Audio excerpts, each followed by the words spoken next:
Daghan kaayo ang nindot nga mga pagtulunan nga makuha nato sa atong mga pagbasa karon ug sa atong ebanghelyo. Ug ato sa ning i-connect sa atong mga gisaulog karon ang Divine Mercy Sunday ug ang atong culmination sa atong 500 years of Christianity nga kasaulugan. Mosamot na gid siya kadaghan ang pagtulunan. Ako lang sugdan ang 500 years of Christianity.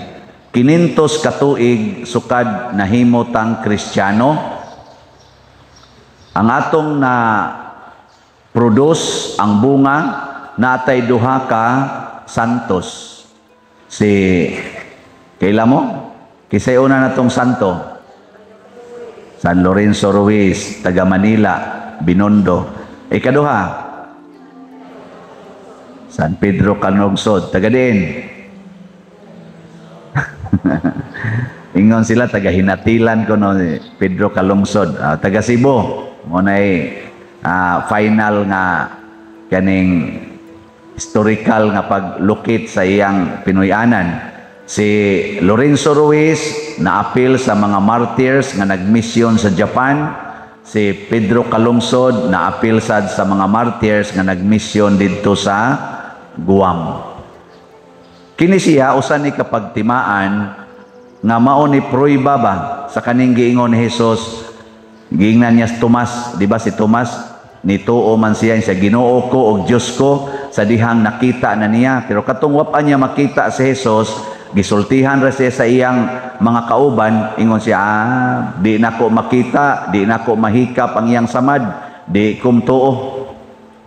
Kita ang nagmisyon nato na mga katsila, wa to magda sa samad og sa tinuod nga lawas og presensyas Ginoo. Ang ilang gida dinhi ang pagtuo, faith. Mao na tungod aning maong pagtuo, matud pa ni Kristo, og motuo mo nako bisan wa mo kakita kanako, mas bulahan pa mo ni Tomas. Si Santo Tomas na santo man, pero mas bulahan pa kunutong motuo bisan wa kakita kaysa ni Tomas nga miluhod og mingon, Ginoo ko, Dios ko. Kay giingna naman ni Hesus, sige, dira akong samaday. Hikapan ni akong kuan, kaning akong kilid. Nya nabuslot man eh. Diha pa na kumbinser si Tomas. So ang pagtuo di ay makapahimo natong bulahan. Mao na si San Pedro Calungsod o si San Lorenzo Ruiz, gitawag natog mga bulahan. Di kamo, gusto mo mahimong bulahan? Kinsa dinhi ang mituo nga si Kristo tinuod yung nabanhaw, lawas og kalag. Tasan kamot?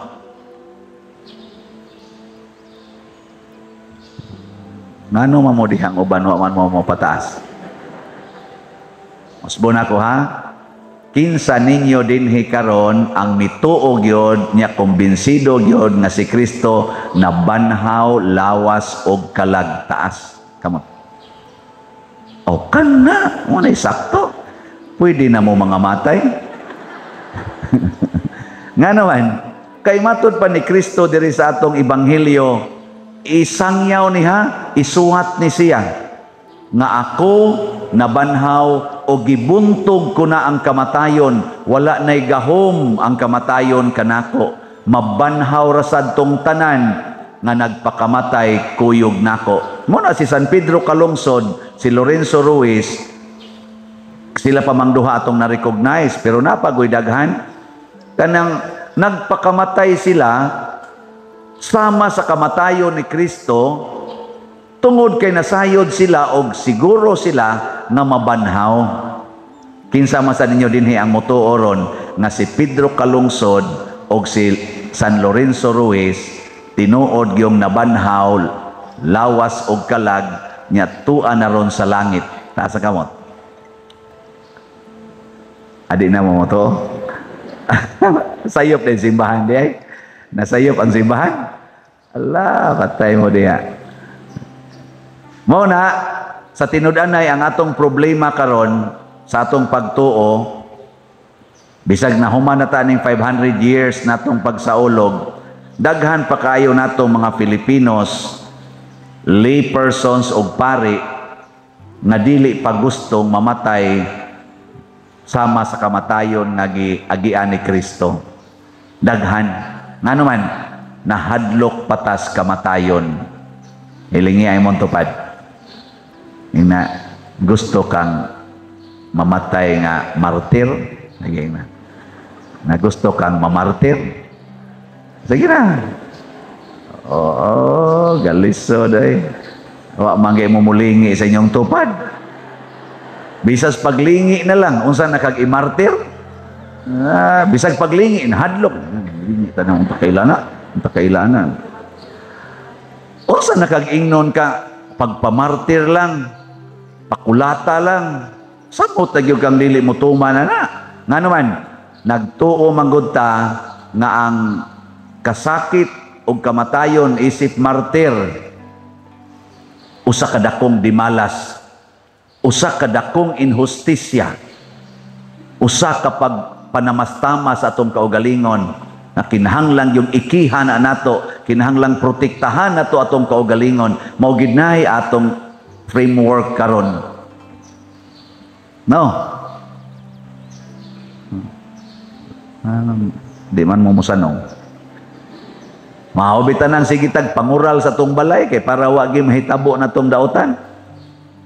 Kahinaot unta nga nangural ka kay para lang na sa imong pag-preserbar sa angay i-preserve pero di ka mahadlok mamatay. Pero kasagaran gyud butangan pag CCTV aron gyud di gyud mamiligro kana bang makalikay gyud ba? Mahina pa der kay sa dip amusod ang kawatan ilhan na nato daan ako mao day na purpose anang CCTV. Nyag nasa mahitabo pa der ato sang matris kay para ba makiha nato, makuan, mapasakaag kaso, ebidensya man na siya. Mao day na siya. Nya gisugo ka na sa Ginoo. Ito bag. Gisugo wa. Basin sa gisugo, wa kahibaw. Unsaon man nato pagkahibaw nga sugo na sa Ginoo. Basta ang maong buhat makapaduol nato sa Ginoo og mahimong suod og kuyog nato ang Ginoo. Sa unang pagbasa si San Pedro kuyog sa Ginoo, suod kay sa Ginoo. Unsa may nahitabo si San Pedro naliwat sa Ginoo. Tanang masakiton maayo, tanan nga mga giyawaan nga dad-on niya mga ayo. Hangtod na lang gud noon matud pas unang pagbasa ang anino niya inigagi gipahigda ang mga masakiton daplins dan kay inigagi ni San Pedro ug ni San Juan ang ilang anino makaayos masakiton og sa mga giyawaan nya naayo gyud kuno ang tanan. Ngano man kuyog nila ang Ginoo. Nindota no? Kamo, inyong anino, makaayog masakiton. Basig inyong silingan, anino pa lang ninyo, kulbaan na, kay kani, maningil na sa nisutang. Basin, kamong mga ginikanan, anino pa lang ninyo, inyong anak, gikulbaan na, kani, nasaba na sa niron. Ana, ang kuya og anino palas pare ang sakristan kulbaan na wana yaw-yaw na sa niron. Kana tang malipay ta og nana ang tao. Ano sa ara man ginamahitabo nga ang mga tao muduol na tog maayo nya magsigi og kanang pangayo og kayuhan kun ang Ginoo kuyog nato. Kana ra gyud. Kuyog gitas Ginoo. Nya kanusa na mahitabo kun kita magpuyo sa kinabuhi nga gipuy-an sa Ginoo. Unsa may iyang gipuy-an? Pagka maluluyon. Matud pa sa atong tubag sa Salmo. Sa to? Pasalamati. Ano to? Pasalamatan. Pasalamati ang Ginoo kay siya maayo ang iyang gugma walay katapusan. Basta ninduta. Okay. Lingi ang imong tupad. Nya pangutan-a siya ing nahigugma kanako. Ina. Pangutan-a ba? Ina nahigugma kanako. Hoy, pangutana ba? Kana imong tupad ba? Pangutana. Ay, pagpili og naong, nahigugma ka na ako. Di man guna, kamo sa no, ang inyong hunahunas gugma, kana rag yung sex. Dili na maoy. Si Kristo nahigugma na to, wa makig-sex na to. Laway kay tagunahuna, no? Angay tang maghigugmaay. Kay matud pa ni Kristo, paghigugmaay mo, sama sa akong paghigugma ninyo, nya kabahin sa paghigugma kana yung kaluoy nga way kondisyon. Maluoy ta, dili ta magsigig kalagot. Kita gud lagot man koy atong kasagarang himuon, di man kaluoy, kay wa man sa ta mahigugma. Muna nga kinahanglan gid ta usang mahigugma. The greatest commandment is love. Atong ingnon ato mga politisyan, paghigugma ay kamo sama sa paghigugma sa Ginoo kaninyo. Ano? Nya kita sang mga mubutar, maghigugma ay sadta, bahala nag mga pildi. Bitaw, total butar-butar man na.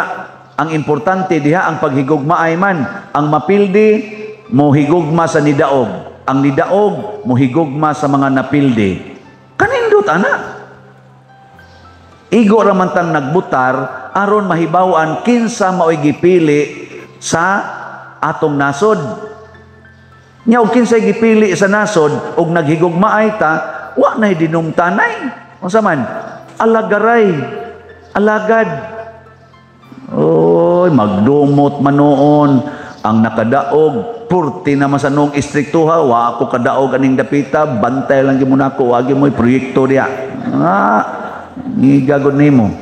Nya ang napildi sad mingon agitikasan ko ato ning atakihon, daoton ta gining yang administrasyon aron sunod mabati ning iyarong agib, igsunod kita na sa imdaog. Mga buangon sa mong otro. Adi na lang ta maghisgot anay, pero dool-dool na biya lang na. Ato lang hisgotan ang ato dinhing paghigugmaay. Unsa may atong pagpakita, pamalit mog slot. Kada lang, simple kay nas tanan. Paghigugmaay. Tanawa, bisan ang tanan wa gyud mamalit, pero dako na kay tag-agi sa atong paghigugmaay. Di ba? Dako na kay agi. Nya niya patay igbabaligya nga mga 51,731 ka slots para ni sa ato dinhing projects kanang grounds na to diha.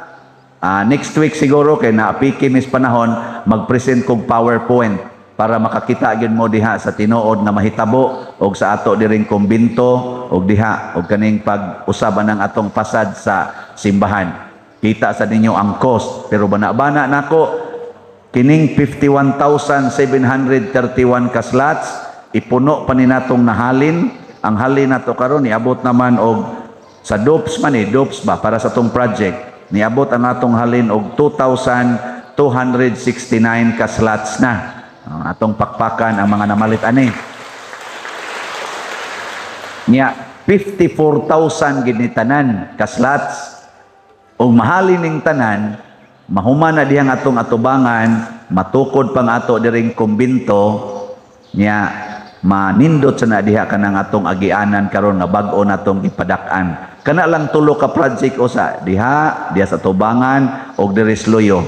Nya naa sa taroy mga balansi pa aning mga yuta ang atong gipalit, mabayran pud na tanan. Pagkadako nga grasya ana para sa katilingban dinhi ug sa mga sumusunod ang next 500 years gikan karon makabenepisyo ni ana kung kita maghigugmaay karon.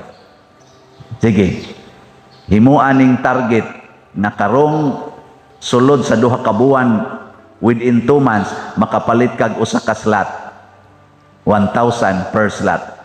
So sa duha ka buwan bagikan karon ayaw patapusa ang Mayo pagpalit yung usa ka slot. Nya ang imo sa mga anak tanan paliti sag slot. Apil na nang dip ka maong mutabi. Nga naman, kay ang naay ang madawat na to ani divine unity sa to pa away, prosperity, kalambuan o satisfaction. Daghan rong mga tao way katagbawan silang kinabuhi. Luoy kay tanan. siging gapangita sa wa diha. Daghan sa ro mga tao gasigig away way kalinaw labaw sa tanan, daghan ro mga tao nga hagba ang kinabuhi. Wa mo prosper kay way Ginoo ilang kinabuhi. Paliti imong anak, imong bana, apil ang iyang kabit, paliti sad. Usa lang ka buok slat. Ana, mingon imong bana day, ako ra mang usa nganong giduha man nimong palit ang slat. Isa, ang imo day ditong gihapyod-hapyod. Isa ngano man isa, may na lang sad na ma-unite nato. Di ba? So nindota lagi nimo tan-awon ana sa matas Ginoo, mura kag kadtong ingon nagsidlak nga nagbakos og bulawan, sikat kay tangatos Ginoo, samas na hitabo nilang Pedro Calungsod og Lorenzo Ruiz, San Vicente Ferrer og karong umaabot Bishop Chupilo Kamomot. Pagka mga manggihatagon, pagka mga maluluyon o pagkanindot sa gibilin nga legacy ngadto sa sunod nga generations. Pero di ni nato matrabaho, wagi ayo. Matod pabitaw sa ni Monsignor Ray Pinagunda, nag-apil man tos misa ni Father Charles katong pagkanta misa, ingon din siya, ang inyo bang simbahan sa una pag-anhin ako, abi na kog kadto ra gyud, nagamay lang gyapon, karon nag-anam nagkadako, kada anhin ako nag-anam og kadako.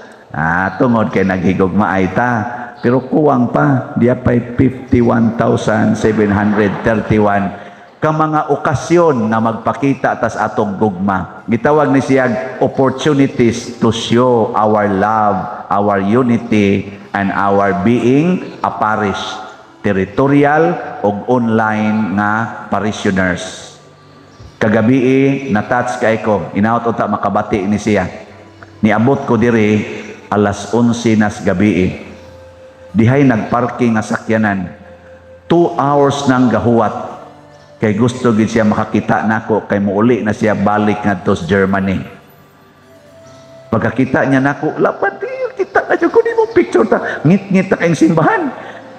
Nako, sige, dinhi lang tas gawas pa picture sa Padir uy adto lang ta sa sulod kanang hayag, gipasiga nako tanang suga dire haron lang gid mi magka-picture.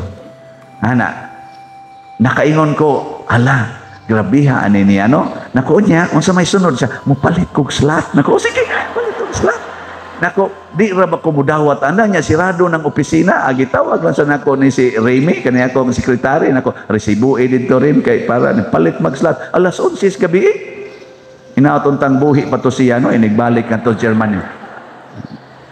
Nganong na-touch man ang mga tuas gawas ang iyang testimony, dili tungod sa akong naong, dili tungod sa ato diring simbahan, although na-amaze kay siya kanindot, pero matod pa niya ang paghikap sa Ginoo sa akong kasing-kasing o sa akong mga mahal sa kinabuhi pa der, amazing kayo. Grabe, no? Muna siya. Ni antos og 2 ka oras nga huwat nako, kamo gani galisod mag-imog antos paminaw nako 30 minutos. Sige na mamugtan-aw na inyong mga relo. Ginay, undang nako.